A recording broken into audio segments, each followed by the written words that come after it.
अहम खबर देंगे नाज़रीन। खैबर पख्तूनख्वा में सेनेट इलेक्शन मुलतवी कर दिए गए हैं। पेशावर हाई कोर्ट पर तमाम नज़रें थीं और अब जो फैसला आया है वो ये है कि खैबर पख्तूनख्वा में सेनेट इलेक्शन को मुलतवी कर दिया गया है। दरख्वास्त दायर की गई थी इन सेनेट इलेक्शन के हवाले से और अब इस दरख्वास्त पर फैसला आ गया है। खैबर पख्तूनख्वा में सेनेट इलेक्शन मुलतवी कर दिया गया है।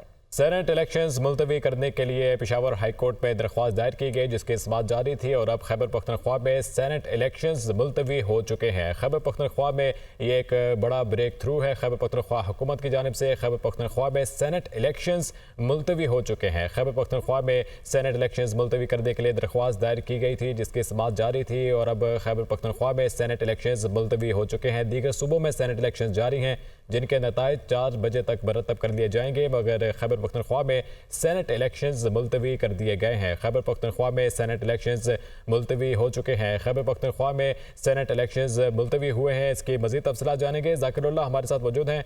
जाकिर, खैबर पख्तूनख्वा में इलेक्शन सेनेट इलेक्शन मुलतवी हो चुके हैं, क्या तफसीलात हैं? हेलो, ठीक है जाकिर, आप हमें सुन पा रहे हैं? हेलो, आवाज आ जाकिर, इलेक्शन कमीशन ने खैबर पख्तूनख्वा में सेनेट इलेक्शंस को मुलतवी कर दिया है, क्या अपडेट्स आपके पास? खैबर पख्तूनख्वा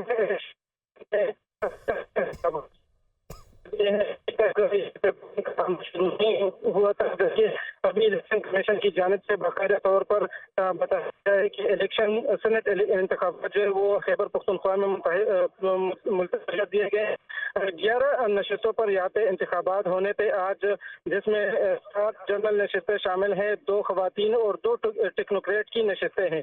लेकिन यहाँ पे पेशावर हाई कोर्ट की जानिब से भी उस पर किसी किस्म का फैसला जो है वो सामने नहीं आया है, बल्कि से अभी ये क्या है कि यहाँ पे जो पोलिंग का अमला है वो भी वापस चले और बैलेट बॉक्स वगैरह भी यहाँ से वापस लेकर चले जाए, बल्कि पोलिंग का अमला जो है वो हाल से बाहर निकल चुका है और अभी वो भी जा रहा है। यहाँ पे बाकायदा तौर पर इलेक्शन कमीशन का यही कहना है कि अभी जो टाइम जो है वो भी गुजर रहा है और अभी जो है वो उसका बाकायदा तौर पर मुलतवी करने का फैसला किया गया है। इसके बाद जो लाएअमल है वो तैयार किया जाएगा कि इलेक्शन जो सेनेट है वो कब किए जाएंगे। आज जो बाकायदा तौर पर तारीख की जो अनाउंसमेंट है वो इलेक्शन कमीशन की जानिब से की जाएगी। जी अच्छा जाकिर, हमें ये भी बताइएगा कि दरख्वास्त जो दी गई थी और आज़म सवाती की जानिब से ये उस दरख्वास्त के ऊपर फैसला किया गया है?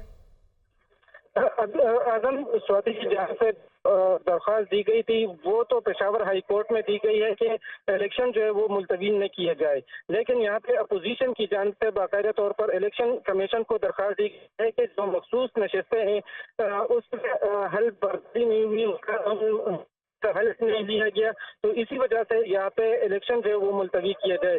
सुबह 9 बजे पोलिंग के लिए टाइम दिया गया था। पोलिंग अमला भी यहाँ पे मौजूद था, बैलेट वगैरह सब कुछ यहाँ पे मौजूद थे, पहुंचाए गए थे, लेकिन यहाँ पे जो पोलिंग का अमल है वो नहीं शुरू थे, क्योंकि पेशावर हाई कोर्ट की जानिब से भी किसी किस्म का फैसला। हमारे साथ रहिएगा। आबिद हमीद ब्यूरो चीफ पेशावर हमारे साथ मौजूद हैं। आबिद, अब चूंकि जो सेनेट इलेक्शन है मुलतवी हो चुके हैं, तो ये क्या मामला है, क्या सूरत हाल बनने जा रही है? देखिए, बड़ी पेचीदा सूरत हाल है। इलेक्शन कमीशन ने पहले ही आगाह कर दिया था, खैबर पख्तूनख्वा हुकूमत को भी बता दिया था और इस हवाले से एडवाइजरी भी जारी कर दी थी कि अगर जो मखसूस नशस्तें हैं उसके ऊपर हल क्या उठाया गया तो ये सेनेट के इंतखाबात मुलतवी हो सकते हैं। इस हवाले से जो है वो एक रिट जो थी वो जमा कराई गई थी PTI की जानिब से, जो आज़म के जो की जानिब से पेशावर हाई कोर्ट में भी, और इलेक्शन कमीशन के इस एडवाइजरी इस फैसले के खिलाफ जो है वो रिट दायर की थी और उसमें इस्तदा की गई थी कि इसको रोका जाए। दूसरी जानिब अपोजिशन अरकान जो है जिन्होंने मखसूस शख्सों पर हल्फ उठाना था, उन्होंने भी इलेक्शन कमीशन से रुजू किया था और दरख्वास्त की थी कि इस हवाले से जो है जब तक उनसे हल्फ नहीं लिया जाता जो है इंतखाबात को जो है मुलतवी किया जाए, जिस पर आज इलेक्शन कमीशन ने फैसला किया है और इंतखाबात जो है वो मुलतवी कर दिए हैं। आप देखते हैं कि सूबाई हुकूमत इस हवाले से क्या नया अमल बनाती है। फिर वक्त जो है वो अरकान असम्बली भी वहाँ पर जमा है, खैबर पख्तूनख्वा असम्बली भी मौजूद है, लेकिन चूंकि इंतखाबात मुलतवी हो गए हैं तो मजीद जो है वो आगे के लिए जो नया अमल बनाएंगे उसके ऊपर देखेंगे सूबाई हुकूमत बैठेगी और ये मामला मजीद तूल पकड़ता दिखाई देता है। जब मखसूस नशस्तों पर कान असम्बली जो है वो हल्फ नहीं उठाते हैं, उस वक्त सेनेट इंतखाबात के निकाह जो है वो मुश्किल नजर आ रहा है खैबर पख्तूनख्वा में। सही, अभी हमें साथ ही रहिएगा। वकार सैयद ने भी हमें ज्वाइन किया, उन्हें भी शामिल गुफ्तगू करेंगे। वकार, आप बताइएगा कि अगर मगर की जो सूरत हाल थी वो अब क्लियर हो गई है और इलेक्शन मुलतवी हो गए हैं, तो क्या लाया अमल बनने जा रहा है अगले इंतखाबात के हवाले से? देखिए, पहली जो बात है कि आज ये तवक्को की जा रही थी कि जो सेनेट ऑफ पाकिस्तान है, जो चारों इकाइयों की यानी वो नुमाइंदगी है, वहाँ पे उनकी इक्वल रिप्रेजेंटेशन होगी और ये इंतखाबात जो है वो हो जाते थे। तकरीबन 96 का जो हाउस है वो मुकम्मल हो जाता। हम जैसे तवक्को की जा रही थी इलेक्शन कमीशन का, और इसके अलावा जो पेशावर हाई कोर्ट के अहकामात है वो बड़े वाज़ेह थे और उन्होंने स्पीकर केपी असेंबली को इस बात का पाबंद किया था कि वो हर सूरत में जो है वो इन अराकीन से ओथ लें और उसके बाद जो है वो जो ये वोटिंग का प्रोसेस है सेनेट का वो जो है वो किया जाए। ठीक है वकार, हमारे साथ रहेगा chairman PTI barrister Gohar Ali Khan ने हमें ज्वाइन किया है। बहुत शुक्रिया बैरिस्टर साहब, आपने हमें ज्वाइन किया। अब चूंकि खैबर पख्तूनख्वा के अंदर सेनेट इलेक्शंस मुलतवी हो चुके हैं, तो आपकी जाने से अब क्या हिकमत अमली पाकिस्तान तरीका सुन्नी इत्तेहाद कौंसिल जो क्या हिकमत अमली अपनाने जा रही है? देखो, हम ये समझते हैं कि इलेक्शन कमीशन के पास कोई ऐसा इख्तियार नहीं है कि शेड्यूल दिया हो और चारों सूबों में इलेक्शन होने जा रहा हो और इलेक्शन वाले दिन आप बगैर किसी रीजन के इलेक्शन को मुलतवी कर दे। इलेक्शन को मुलतवी नहीं किया जा सकता, ये हमारा राय है। हमने जिन लोगों से ओथ का ये कह रहे हैं वो नोटिफिकेशन हम चैलेंज कर चुके हैं। उस नोटिफिकेशन को अभी सब जुडिस सुप्रीम कोर्ट में, उसके मुताबिक हमारा ये ख्याल है कि आर्टिकल 51 के मुताबिक किसी भी पॉलिटिकल पार्टी को उसकी जीती हुई सीटों से ज्यादा सीटें नहीं मिल सकती। तो ये सीटें तो हमारी है। आप अपोजिशन को 17 सीटों पे 30 सीटें और दे रहे, जिसमें से 26 वुमेन की और 4 नॉन मुस्लिम की है। तो इसलिए हम समझते हैं कि ये गलत है। ये केपीके के इलेक्शन को मुलतवी कराना बिल्कुल नामुनासिब बात है, और स्पेशली कि जब आप उसमें कोई और डेट भी नहीं देते। हम इस ऑर्डर जो इलेक्शन कमीशन ने किया हम उसको चैलेंज करेंगे हाई कोर्ट में।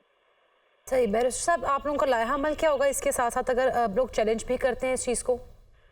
देखिए, इसमें तो ये इलेक्शन है और इलेक्शन कराना इलेक्शन कमीशन की जिम्मेदारी है, चाहे वो सूबाई असम्बली की हो और या जनरल इलेक्शन हो या सेनेट की इलेक्शन हो। तो रिटर्निंग अफसरान तो वही बैठते हैं, इसमें स्पीकर का तो अमल दखल नहीं है। लेकिन इस मैटर को हम पेशावर हाई कोर्ट चैलेंज करेंगे ताकि जल्द से जल्द इस पे फैसला और केपीके के इलेक्शन जो है ना वो प्रोसेस कंप्लीट हो। लेकिन साथ ही साथ हमारे सुप्रीम कोर्ट में भी हमने पिटीशन फाइल की है। सुप्रीम कोर्ट में भी दरख्वास्त देंगे कि इस बात का फैसला करे कि वो जो 26 सीटें वो किसके पास जानी है। हमारा यही क्लेम है कि आर्टिकल 51 के मुताबिक कोई भी पार्टी उसकी जीती हुई सीटों से ज्यादा सीटें नहीं ले सकती। ठीक है बैरिस्टर साहब, बहुत शुक्रिया आपके वक्त का।